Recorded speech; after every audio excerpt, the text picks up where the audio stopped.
दलीय उम्मीदवार हिना साहब से महाराजगंज के पूर्व प्रत्याशी रहे रणधीर सिंह का किसी सम्मेलन से वापस लौट रही हिना साहब से मुलाकात की तस्वीरें वायरल हुई है, जिसमें साफ दिख रहा है कि हिना साहिबा गाड़ी में बैठी हैं और रणधीर सिंह उनसे बातें कर रहे हैं।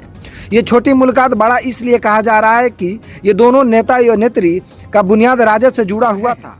सिवान में अभी तक 4 उम्मीदवार मजबूत स्थिति में दिखाई दे रहे हैं, जिसे कहा जाए कि एक दूसरे पर इफेक्ट डाल सकते हैं।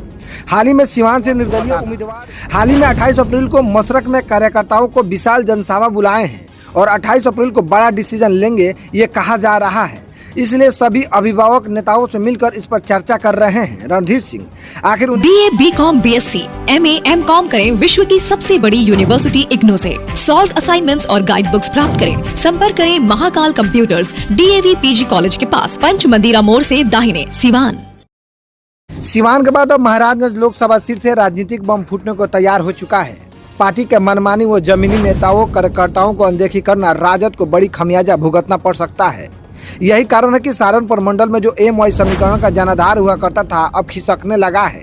सिवान लोकसभा क्षेत्र से लगभग M राजद से किनारा काटते दिख रहा है। वहीं अभी वर्तमान की बात की जाए तो 2-3 लोगों को आगे पीछे घूमने वालों को छोड़कर कोई और नहीं दिख रहा है।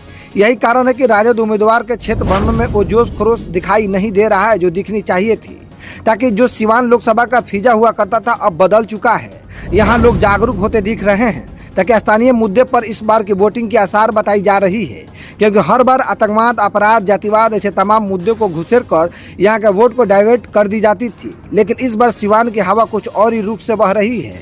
जितने भी सिवान लोकसभा से उम्मीदवार हैं वो चौपाल लगाकर जनता के बीच अपना विजन पेश कर रहे हैं। सिवान में अभी तक 4 उम्मीदवार मजबूत स्थिति में दिखाई दे रहे हैं, जिसे कहा जाए कि एक दूसरे पर इफेक्ट डाल सकते हैं। हाल ही में सिवान से निर्दलीय उम्मीदवार हिना साहब से महाराजगंज के पूर्व प्रत्याशी रहे रणधीर सिंह का किसी सम्मेलन से वापस लौट रही हिना साहब से मुलाकात की तस्वीरें वायरल हुई है, जिसमें साफ दिख रहा है कि हिना साहिबा गाड़ी में बैठी हैं और रणधीर सिंह उनसे बातें कर रहे हैं। ये छोटी मुलाकात बड़ा इसलिए कहा जा रहा है कि ये दोनों नेता या नेत्री का बुनियाद राजद से जुड़ा हुआ था। परनाथ सिंह एक मजबूत नेता माने जाते थे सारण प्रमंडल से। आज वो किसी कारण जेल में है और जिस सीट से परनाथ सिंह का परिवार लगातार राजनीतिक टक्कर देता आ रहा था, आज उसी सीट को राजद ने कांग्रेस को देकर अपना जिम्मेवारी से पाला झाड़ लिया है। वहीं जब किनारा राजद ने हिना साहब को कर रहा था तो उनको यह एहसास हो गया था। अभी तक हिना साहब पार्टी विरोध में कोई बयान नहीं दी है। चुपचाप वो सिवान से निर्दलीय उम्मीदवार के तौर पर घोषित कर ली।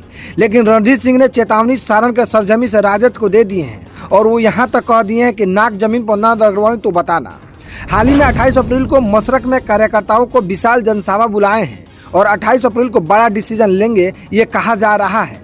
इसलिए सभी अभिभावक नेताओं से मिलकर इस पर चर्चा कर रहे हैं। रणधीर सिंह आखिर उन्हें क्या करना चाहिए, लेकिन हिना साहब से क्या बातें हुई ये सामने अभी तक नहीं आई है। वहीं जो खबरें छनकर सारण से आ रही है उसके मुताबिक रणधीर सिंह अपना पावर, अपना ताकत दिखाएंगे और महाराजगंज से निर्दलीय मैदान में होंगे।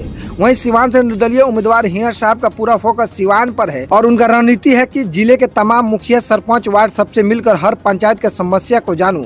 इसी मिशन के साथ सिवान के हर क्षेत्रों में दौरा कर रही हैं हिना साहब।